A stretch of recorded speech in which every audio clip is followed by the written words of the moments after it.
It was the best of times. It was the worst of times. It was the age of wisdom. It was the age of foolishness. The opening line of Charles Dickens' A Tale of Two Cities, set in the preface to the French Revolution, is as relevant then as it is today. Our abundant curiosity and our willingness to try things just because we can is one of our greatest assets. And I also think it's one of our weakest links. Our ability to create things just because we can today that seem innocuous can also end up being quite devastating to people in the future. I stand before you tonight as a humble developer. I don't have a degree in AI, I don't have a degree in ethics, and I don't have a degree in philosophy. But I'm in love with the magic of technology and what it can do to people's lives and how it can improve them for the better. On the same hand, I also every now and then get a bit scared about the power that we wield and the damage that we can cause. So tonight I'll start with my call to action, which is that I think that we need to do a lot more as technologists, to think twice, to talk things out, to have a voice and to help others make the right decisions and build apps and help people in their lives for the good. So in putting this presentation together tonight, I had to face a few of my own ethical dilemmas on what we should discuss tonight, because some of the things that we need to talk about, they're hard. They're not easy, and it's easy to just push them aside. But I decided that, to me, it was time that we had the difficult discussion, that we need, as developers, to have a voice and to look out for each other and to work out what type of apps and what type of developer we want to be. So believe me when I bring you this tonight that I didn't put this content together with no reflection on how it may make some people feel. So to begin with ethics and the slippery slope that we can get ourselves into, the best way I usually like to start is with a demonstration. Who wants to play a game? I need a volunteer. No, set their intention. One for the team. Okay, so we have a die. Anyone not familiar with a die? Six-sided die. When we throw it, the side that's up is going to be the side that we call. The opposite side is going to have an opposing side. So 1 versus 6, 3 versus 4, etc. Yep. So the first demonstration, you're going to tell me if you want to call high or low. Yeah, before I throw it. And if you like, you get, like, we pay out the money for the value. Yeah, yeah. So, yeah. High or low? High. High. Whoops. And then I dropped it on the floor. 4. So that was a 4. So you called high. Yep. So you get 4. Yeah. Go again. This time try not to drop it on the floor. Oh, no, low. Low. 5. Nothing. Nothing. Simple, right? No, you got to give 5 back. So now I'm going to change the game slightly. This time you're going to pick high or low. But you're not going to tell me what it is in advance, and you're just going to tell me if you're right. You got it? Yep. Yep?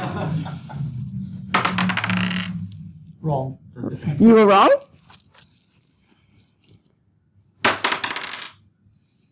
Right.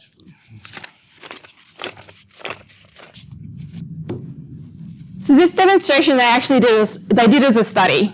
And what they found after I did this a few hundred times was people tended to be slightly more lucky than statistically likely. You should put through your real money. Should put through your money.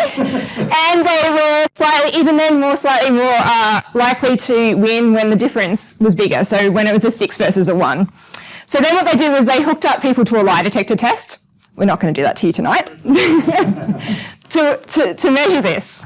So then what we did next is, instead of giving you the money, they pick their favourite charity. So now it's going to your charity of your choice rather than to you. So if you play the game again, you have to tell me if you're right or wrong. Right.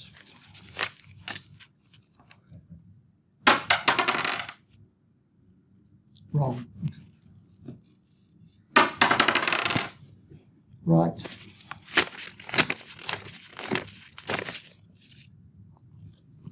So who thinks that when the money went to a charity instead of the individual, that they're less likely to lie? Who thinks it would be about the same?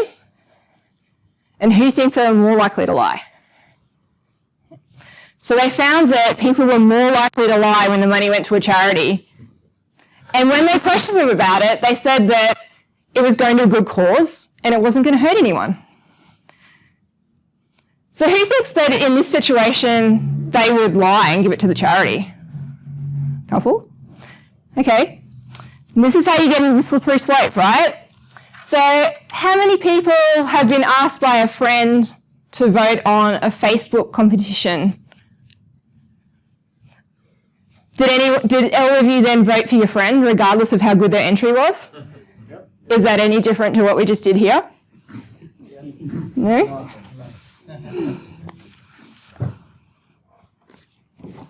Thank you. Hoping you were going to say if I got a 6, I'd have to shoot someone or something. Yeah, but it gets grayer and grayer, right? So what is this ethics thing anyway? So I like movie references. So this is one of my favourite shows, The Good Place. If you ever want a light introduction to ethics and ethical dilemmas, it's a really good place to start. So there's a pile of different types of ethics. So tonight I'm going to show you 3 different ones, I think, sort of the main 3. So the first one is deontology. So this one is really simple to understand. It's brought around by the philosopher Immanuel Kant. It's rule-based ethics. So simple things like following the rules and doing their duty, black and white, don't steal, don't lie, don't cheat. Things like the 10 Commandments, things like the Universal Declaration of Human Rights. So, ethical dilemma, to hack or not to hack. There is a nuclear power plant, there's something gone wrong with it, and it's about to cause a problem that's going to kill thousands of people. You're there, you have the ability to fix this problem and save all these people, but to do that, you have to hack in. Who thinks they would hack in and save people? Yeah? So the deontologist would say no. Hacking is wrong, and they would feel justified in not doing it. Yeah? Depends if it was 1,000 politicians or something. Yep, exactly. Well, that would be where we move on to consequentialism. So consequentialism is the idea that an act brings about more good than harm. So it maximises the benefit for the most number of people. And you'll hear a lot of people when they say why they did something, it was because the ends justify the means. So ethical dilemma for us. Who's heard of the trolley problem? Yeah, most people? Okay, so we have a trolley, it's on a set of rails, it's going in a fixed direction. This trolley is hurtling towards, has this got a, no. Does have a laser pointer. Does it have? Yeah, it does. Pick the red button. There we go. Yeah, it's just that angle. Okay, It's hard to get. that angle. So hurtling towards these 5 people here, they're going to die. You are standing near a lever. Within your power, you have the ability to change its tracks, but it's not all good. It's going to run over this one person here. Now, I don't think any of us ever know what we are going to do until we're actually put in the situation. But at this point, who thinks that they would change the tracks and kill the 1 over the 5? Most people? Yeah? So as we move slightly greyer, if these 5 people were complete strangers that you don't know, and this is your good colleague at work that you like, who thinks they would still kill their colleague over the 5 strangers? Still got 1? Can I have his job? Can you have his job? You know, or... Is that right? But you will be blamed for killing 1 person, Yes. but not for 5. Yes, so at this point you would not be killed because you let it go, yeah? But at some point I think there'll be a situation that we would all find where we would kill the 1 person over the many. You will go to jail. so it's not a free decision for you. Yeah, Because you interfered. Yeah. because you interfered. And this is one of the big problems they bring up when they start talking about self-driving cars. You'll hear bantered around. So if the self-driving car has to choose between, you know, the group of old ladies and the baby in the carriage, which one would the car choose? But it should be, it should be set up on a car. When you buy a car, it should be like set. Like, what to do? Like kill the driver or kill the pet? Kill the passenger. Kill the pedestrian. Right. So yeah, the only way you can resolve it. Yeah, but what happens if the You need to choose. You have like in Windows you have like choose a background and same. yeah, but what happens if it's kill you or the pedestrian's a convicted murderer that's escaped? That was one of the scenarios. With Yeah. C5. Yeah, so another common one, if you don't look at it as a trolley problem, you've got 5 people. They've all got terminal illnesses that can be fixed by killing this one healthy person and donating their organs. Should you kill the one to benefit all, but this person's perfectly healthy? There's no, like, as you start to shift the line, where is the line drawn that it's no longer the right thing to do? Yep. Sorry? That's right, that's why I think that people need to talk about it, right? So there's the extremes, which are obvious, but then as you start to get closer and closer, it's like, where do you draw the line and what is the right thing to do? So the last one, which gets a bit trickier. So those first two you can kind of start to program, like deontologist, black-white rules, easy, maximising for the most benefit, slightly harder but still manageable. When you get to virtue ethics, it gets a bit more interesting. So this one you might recognise from Aristotle. It's about your character rather than any particular action. So courage, loyalty, wisdom, treating your character as a lifelong project. We are what we repeatedly do, and virtues versus vices. So it's sort of, what sort of person do you want to be, as opposed to following strict rules. So to compare all the three, we'll look at Batman and the Joker. So we've got Joker, who's an anarchist, and Batman's always battling against the Joker. And a lot of people say, why doesn't Batman kill the Joker, or should Batman kill the Joker? For a deontologist, Batman shouldn't kill the Joker because killing is wrong. Black and white. Easy. A consequentialist would look at it and say that he could kill the Joker, that's one person. And you will possibly save all the people that he is going to potentially kill and cause harm to. So they would feel justified in Batman killing the Joker. But for a virtue ethicist, what kind of person does Batman want to be? Does he want to be the type of superhero that kills his enemies?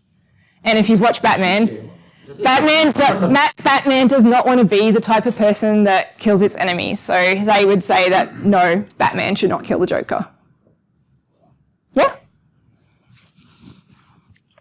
Does it relate to how many psychologists does it take to change a light bulb? Only one, but the light bulb has got to want to change? Yeah, I think so, yeah. It's along those lines. So now, stepping away from the introduction of some of the different types of ethics, I'd like to talk about the things that we do, not necessarily AI related, but just everything that we do in technology. So the first one I want to discuss was unintended consequences.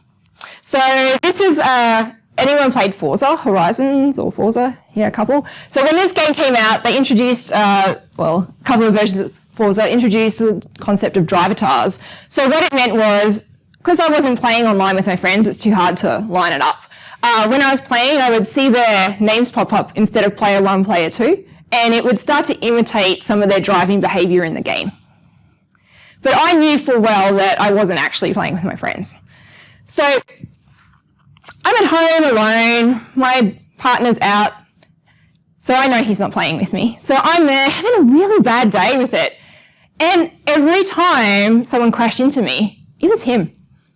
Every time someone cut me off, it was him. Every time someone picked me at the line, it was him. Whole day. He gets home, and boy was I not in a good mood. It's like, you were so annoying today. You just kept cutting me off. And of course, he's like, Bronwen, you know I wasn't playing. And I'm like, yes, but you were so annoying. It is amazing, even though I know full well that he is not playing that game, that feeling is transferred onto like how I feel about him when he comes home. Has anyone ever done that with like dreams or games? Am I just alone? Yeah, a few. That's one instance. Next one. Does anyone use Strava or any other fitness related app? No, only a couple. Okay. I'm not getting any faster. You're not getting fast. Well, so for me, I learned to ride a bike 5 years ago. I sucked, right? Like everyone was better than me. I felt I was doing really badly. Someone introduced me to Strava, and I found it amazing because it meant I could track me against me. I could see I was getting faster. I could see I was getting stronger. I could see I was going further.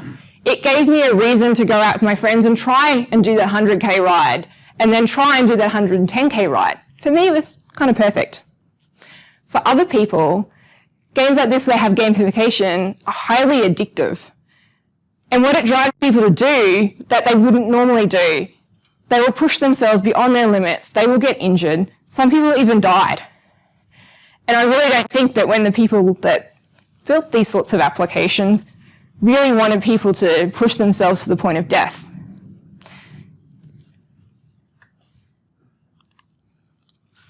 So when we come to then look at AI, what are the unintended consequences some of these like rules have? So this is a video of, I don't know if any of you have seen 2-minute papers.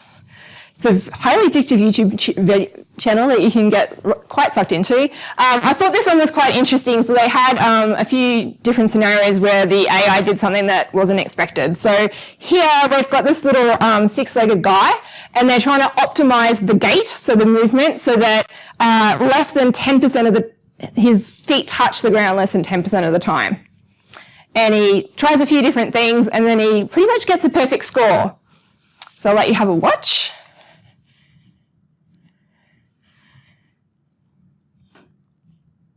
So he walks along, that's his first go. His second go, he tries a bit more of an awkward walk. And this is his perfect score where he flips on his back and uses his shoulders. I thought this was the sort of thing that, you know, the little smart aleck kid at school comes up with, but yeah, I thought that was quite an inventive little solution to the problem, to flip on your shoulders. Yeah? So that is unintended consequences.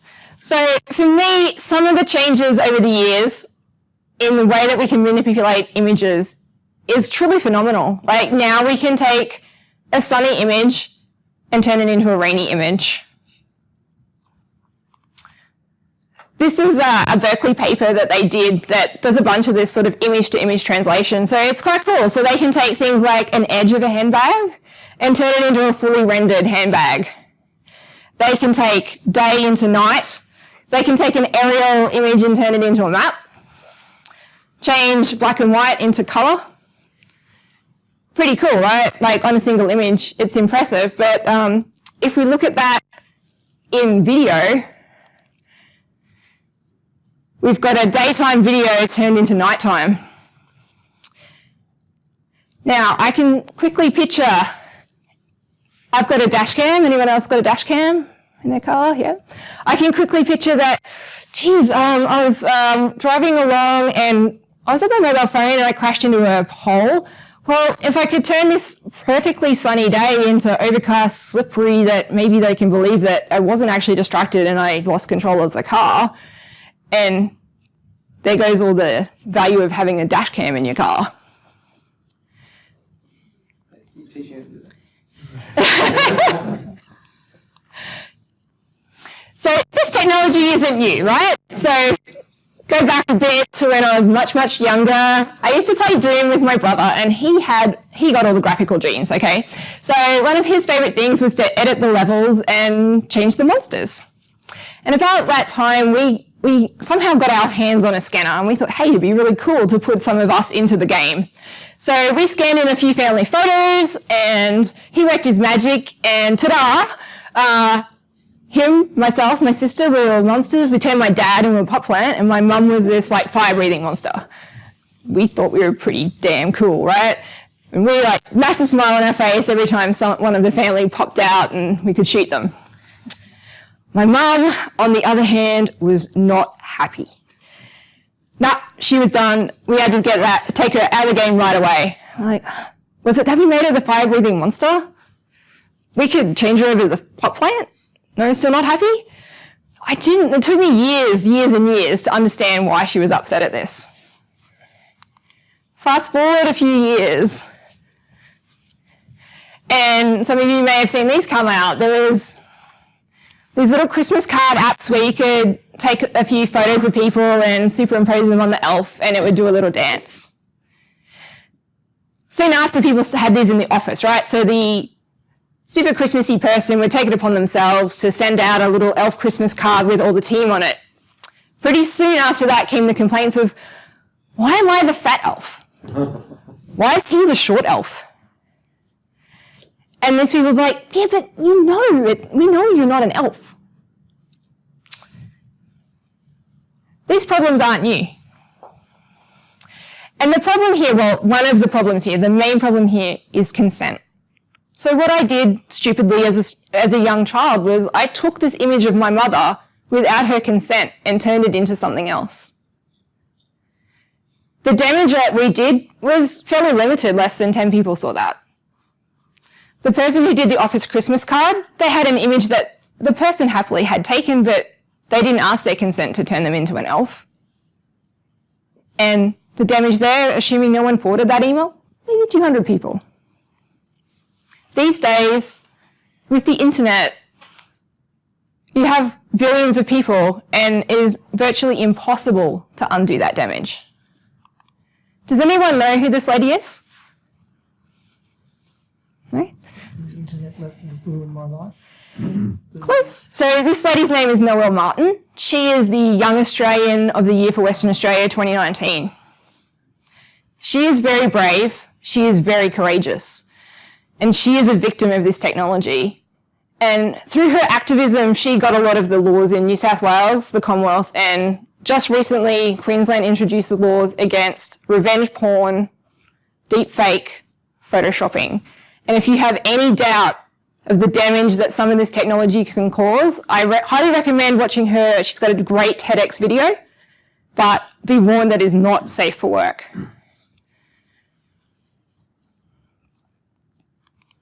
Well, you're not showing it.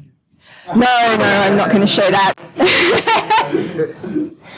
But with these, so a lot of the technology they use for this, they call a GAN, a generative adversarial network. So here's an example that you may have seen. This site's called thispersondoesnotexist.com. Every time you hit refresh on this site, it is a fully synthesized person. These people are not real, they do not exist. And at first glance, you can play with it quite a few times, and at first glance, from a distance, you won't pick it. So is it illegal to put that on your Tinder profile?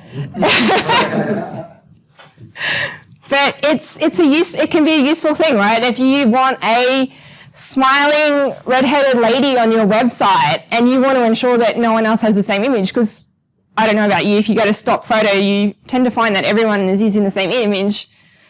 You don't have to worry about copyright infringement. You don't have to worry about image releases. Completely synthesized people. Interesting, is it the right thing to be able to do?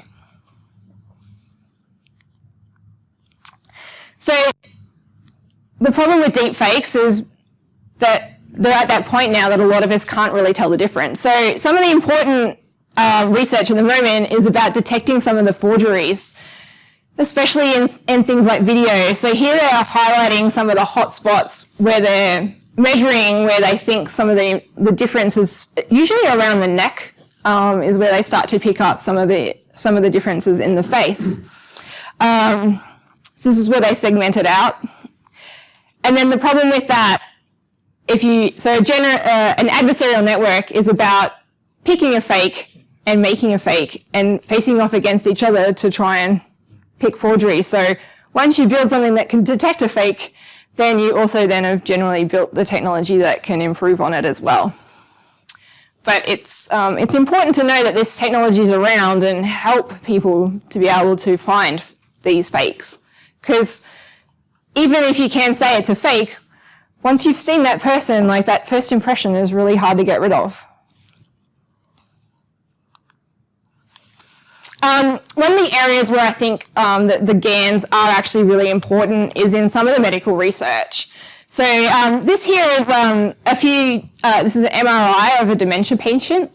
So the problem when they're trying to do computer vision technology to detect these diseases is that getting the data is really, really hard, because you can't just grab patients' scans without their permission, and then getting that permission is costly, time-consuming, and if the disease is really, really rare, you may not get enough data. So while these GANs can't actually produce a whole new tumour that it's never seen, what it can take is some examples, and it can make it bigger, make it smaller, move it around, flip it, etc. So they found with this particular Alzheimer's one that they could train it with 10% real data and 90% generative data. And they've used that successfully for Alzheimer's. They've used it for skin lesions that dermatologists couldn't tell the difference between a real and a fake one when trying to detect it. And it has quite promising avenues in quite other different medical research. So if anyone's ever had friends with cancers, like skin cancer, anything that needs early detection to help you fight it early, will understand how important some of this technology can be. And if you can have any chance of getting it earlier, that you live a much, much longer life. So they're suggesting that you're using a GAN to do the mirroring. Yeah, so it can take the original image, and so it can mirror the tumour, it can make the tumour larger, and so then you get... Do you need a GAN to do that? Or do you do that? To be believable, so that you could... Doing 2 or 3, but if you want it to go 10%, 90%. So, and you want to make, 10,000 of them. Oh, I see. That it's realistic. Yeah. Yeah. So there's indistinguishable, and you have a big enough data set. But you're quite right. You flip images and rotate whatever Yeah. when you're doing some other, Image to recording, extend your data, your image processing. Yeah.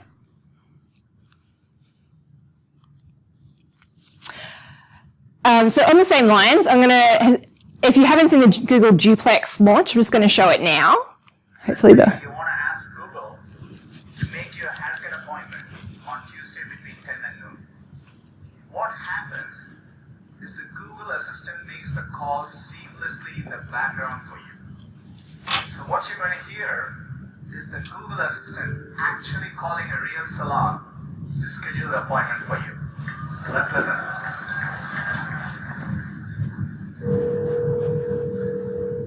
How can I help you? Hi, I'm calling to book a haircut for a client. I'm looking for something on May 3rd. Sure, give me 1 second. Sure, what time are you looking for around? At 12 p.m. We do not have a 12 p.m. available. The closest we have to that is a 1:15. You have anything between 10 a.m. and 12 p.m. Depending on what service you would like, what service is you looking for?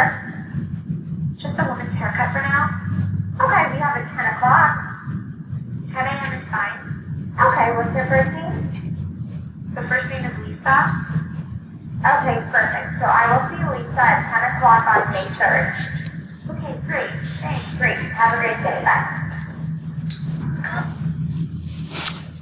So fake assistant rings up the hairdresser and books an appointment for a client. Did anyone think that was kind of cool when they saw it? You shouldn't demonstrate this video in Microsoft Office. It's in the Cartana. But the hairdresser already had an assistant going already, so there's 2 assistants talking to each other. Could well be. They could be talking to each other.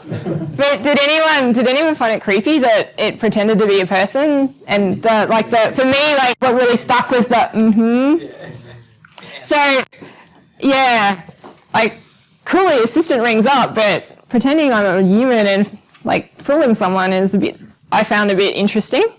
You got the Alexa ordering the doll's house? Well, I couldn't show every video on YouTube, man. We've only got an hour. It's not your question. I mean, actually, Brian, that's actually one of the interesting questions that we're dealing with from a government perspective, is the comment about should an automated assistant be forced to identify itself, right? So that people know they're not dealing with a real person. That is a big question. Yeah, because when I saw this is what I thought of. I thought of Terminator 2, where the Terminator kills like John Connor's foster mum and pretends to be her on the phone. Like, how much would it take for a scammer to ring up and pretend to be your mum and in trouble and begging for money? And would you hand it over thinking that it's your mum? Yeah, my mum rang up would. She's been there 5 years. It's interesting too, because it even goes back to old tech, like even in election time, we still get the robocalls from the politicians, right? Yeah, hi, it's Politician X. It's not really, it's a recording of Politician X. So, And it takes you a while sometimes, but when it can talk back and sound like a person, I found that quite interesting, yeah. I believe the technology is now available to actually synthesize a person's voice reasonably closely. So that scammer could potentially ring up your mum, have a few words with them, have a conversation, record that signal, and then use it in a negative way. Yeah, for sure. But the good uses that this could be used for are people that, so what the voice synthesis has been used for is people that are about to lose their ability to speak. And then you can synthesize your own voice if you have that opportunity, or you could pick a synthesized voice that makes you sound less robotic. Like, that's a great use of the technology for those people. But yeah, I can definitely see how it could be used to do really, really horrible things to people. Hawking talked about that because they wanted it, because he had such old tech, like original. Yeah. They wanted to upgrade it to a new fancy voice, and he said, no, he's had that so long. That's his voice now. That's his voice now. Yeah. But some people have the opportunity for it to be their actual voice before they lose it. And it's an interesting sort of conundrum there. Yeah? So next one, sort of Gattaca-like. So a lot of the genomic stuff is quite interesting. So one of my friends, Lynn Langert, she was in Australia a couple of years ago, and she was dedicating a lot of her time to help Cyro do some machine learning to help process CRISPR data.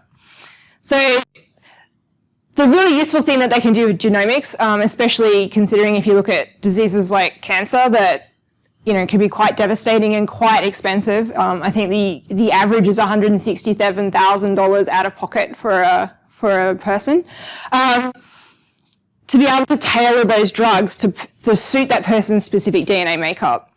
And if you look at the history of a lot of the drug companies up until recently, and still today it's quite prevalent, that the drug tests that were done just on men, not women. So in the US, really recently, they had a lot of problems with women overdosing on Advil, which is a sleep, like help people sleep.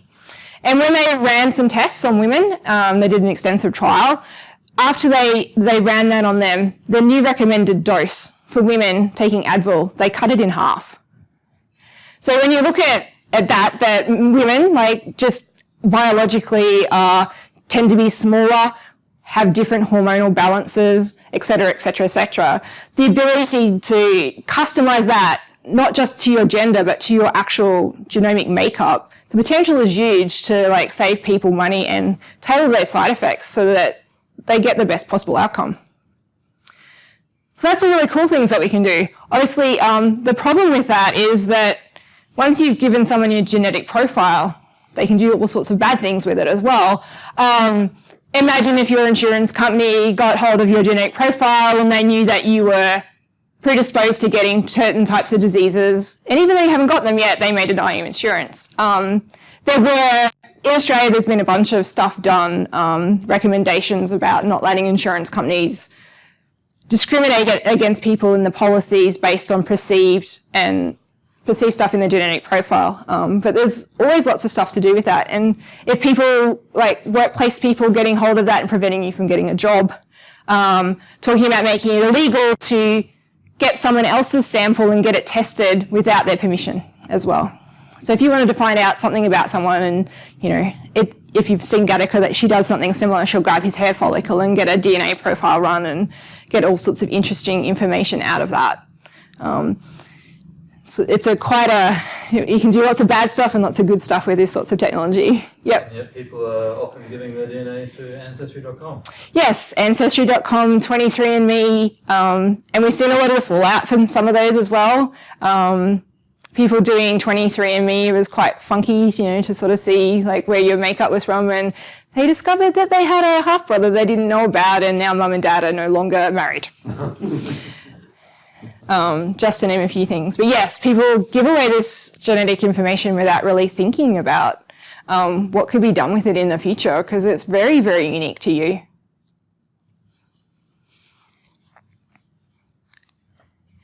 So I think the next one I wanted to touch on was sort of the surveillance type stuff that can be done. So this image is out of a show called Person of Interest. So this one, there is the machine, which is a supercomputer that can grab all sorts of data and join it together. And its aim is to find terrorists for the government, but it's also gathering so much data that it also can find petty criminals and people who are going to murder people. And it's an interesting show in that the machine has sort of started to get a bit of a personality. Now, when it comes to surveillance, there's all sorts of things, like if you spin up all sorts of Microsoft or any other sort of facial recognition, the data that you can get from that is quite interesting. So has anyone ever turned down a job or avoided particular type of work because they don't think it's the right thing to do? Couple? Yeah?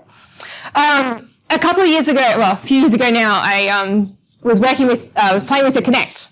And I did a bit of a proof of concept for a shop. They were interested in using the Kinect because it can detect skeletons and people.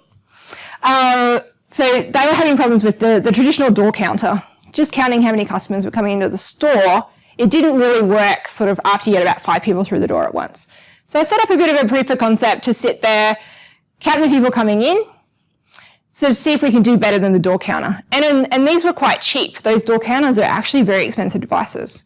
So I did the prototype, I analysed the data, and I had a good look at it, and I walked away. I looked at it, I could work out, just from the Kinect data, I could work out how many people came in the store, so I did the job. But because I had the skeleton tracking, I could sort of work out pretty close what their height is.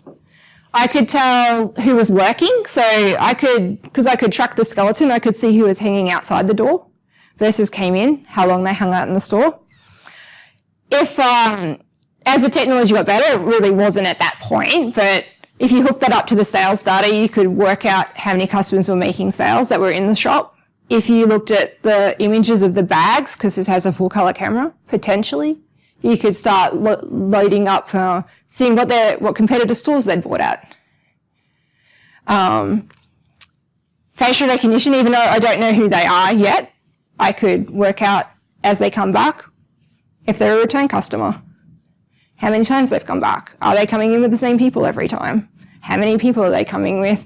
You could start to guess genders, ages, maybe, ethnicities, possibly. Back then, there wasn't really, when I had a quick look, there wasn't a lot of rules around this sort of thing, or what you could do, what you had to disclose to the customers. So the surveillance aspect to me was quite scary.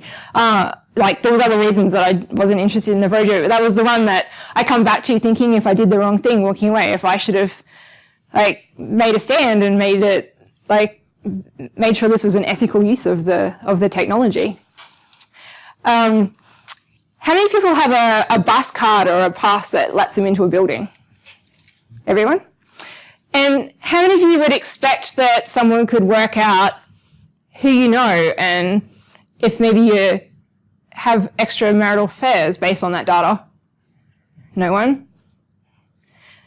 Yeah, so there was a study done at one of the universities where they took the students' access cards, swipes, and they worked out based on where they were and what times and their different class patterns that even though they're not in the same classes, these people are always coming into the library at the same time. And that they should know one another, and they arrive together and they leave together. And you can start to draw conclusions that you should know from the data that you really originally had.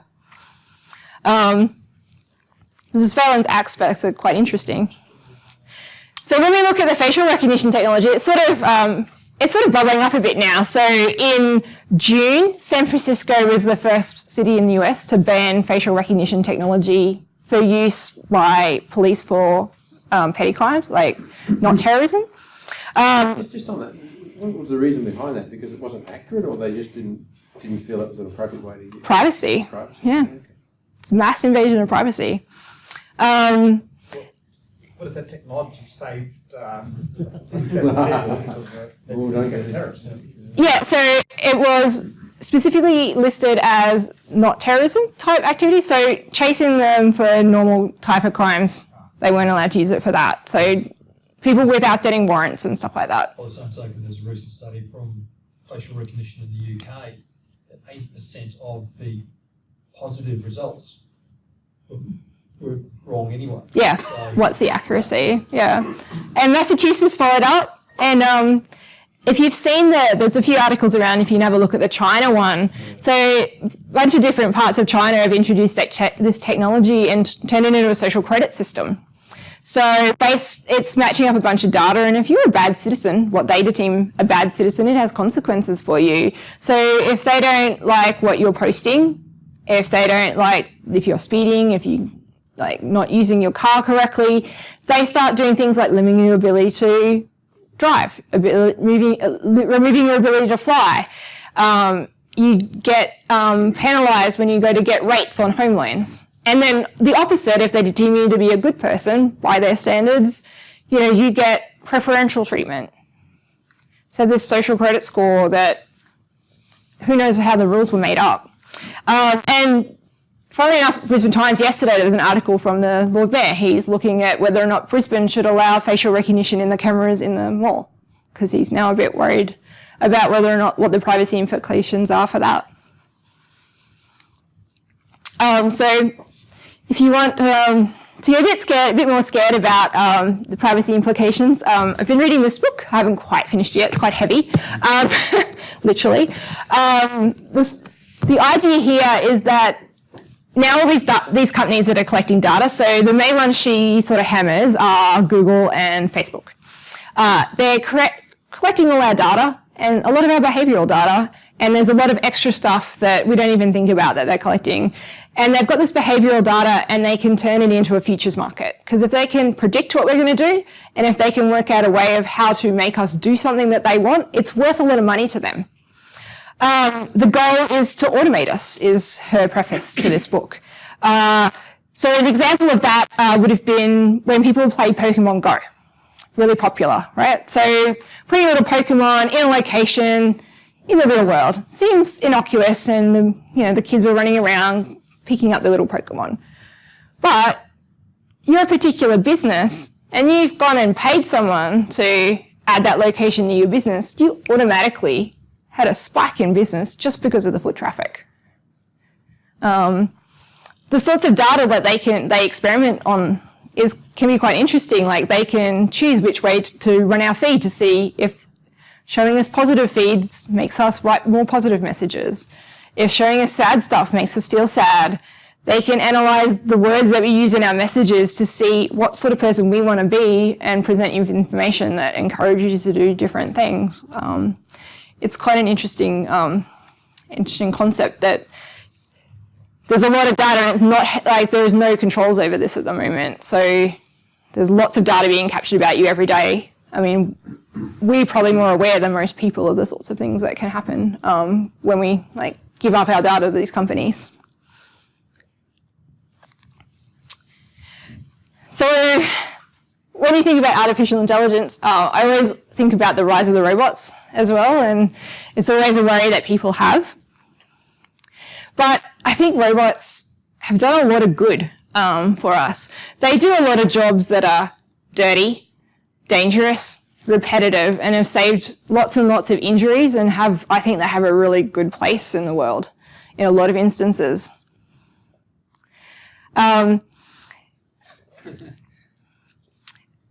So when a lot of the manufacturing jobs have started to get cut down, a lot of people have been moving into the services industry. So this was an example of a fully automated hotel where it was all run by robots. So the concierge was a dinosaur, and it was all fully automated. It didn't work very well because it hadn't got to the ability yet of being able to answer the broad range of bizarre questions that a person would need to ask the front desk. This one was a little bit of a fail, but I think they'll get there. But when I think about robots, I'm a bit of a sucker for robots. I admit that, like, as a kid, I never got upset in movies, but I cried my eyes out in Electric Dreams when the robot commits suicide at the end. I loved this movie. This is Robot and Frank. So Frank, he is a cat burglar who has Alzheimer's, or a degenerative brain disease. And Frank is looking after his care because, well, one, old people can be, like, difficult to live with when they get old. Yes, someone with a degenerative brain disease can be even worse because they forget things, they get angry, they get emotional, and you've got to try and get them to eat and do the right things. So the robot had to make sure that Frank was eating and that he was getting stimulation. So they could go out on little, like, cat burglary scoping exercises together, and it was all well and good. But when I think about the fact that 24% of the population lives by themselves, and that most of those people are over the age of 74, loneliness is a big factor. And also, every day that someone can live in their home and be independent is a much better outcome for them because no one wants to live in a nursing home. So I think robots like this have a really good place in the future for other people. I think of my grandfather when he lived by himself, that it would have been nice for him to just have a robot to chat to and converse with when he's all alone, because we can't be there all the time. But when we think about robots, I think we need to think about the things that we need to put them through. I will disclose this at the beginning, that this video is fake. I found this video actually hard to watch, even knowing that it's fake. So this is, so if anyone knows Boston Dynamics, they do some really, really amazing stuff with robots. This one is BOSSTOWN Dynamics. So it may have given a bit of a hint. But yeah, just watch what they do to try and get the sort of training they have to give this robot.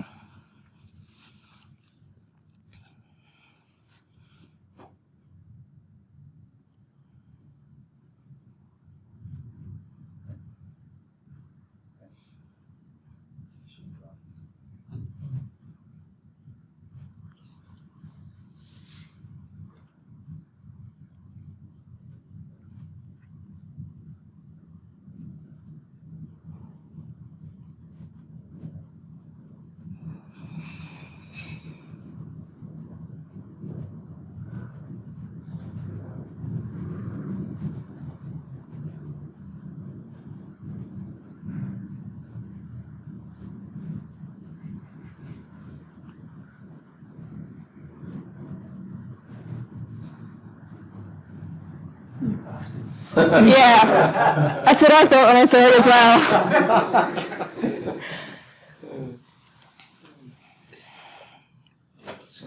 We use this as propaganda. I'm going to say, I'll get you bastards.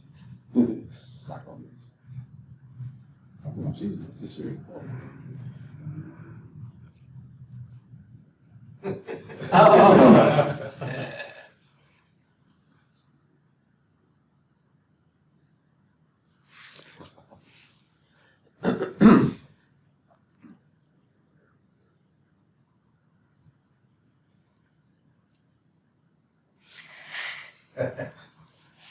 This one I felt was really horrible. It just reminded me of Bully in the playground.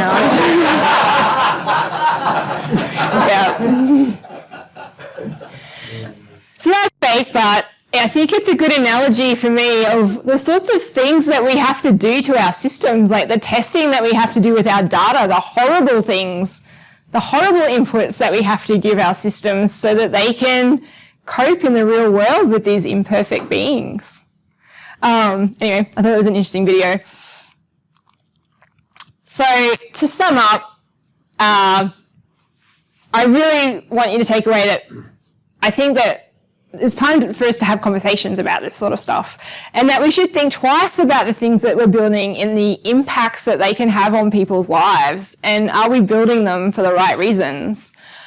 And do we have a way to fix it if we've made a mistake? That we need to have a voice. So if you see something that you think is wrong, that you need to be able to speak out in a safe place and not get completely shot down. And for me, helping others, like not just to educate them, but if you see someone standing up for what you think is right and they're getting completely pounded online, to, you know, have their back and help them out. And it's time to think about what type of developer you want to be. Like, how do you feel about the sorts of applications you're building, and are you leaving the world in a better place by building them the way you are? Yeah. And I want to finish off by saying, what would you do?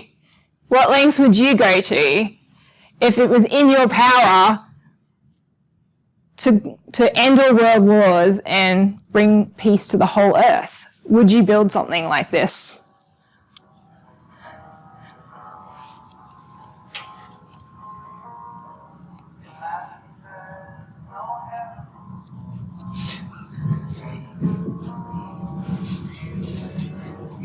Anyway.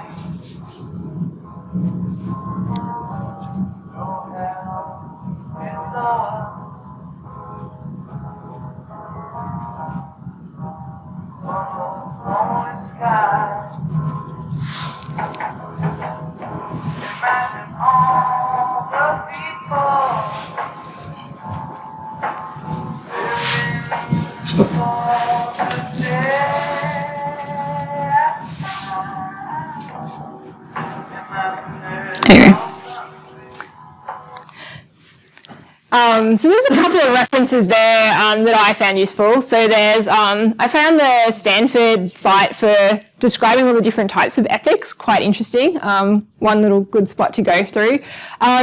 We actually do have an Australian ethics framework that has a few guidelines, and I think it'd be awesome if everyone started inputting into that as well. I'm not sure how open they are, but it'd be awesome if we started talking about it.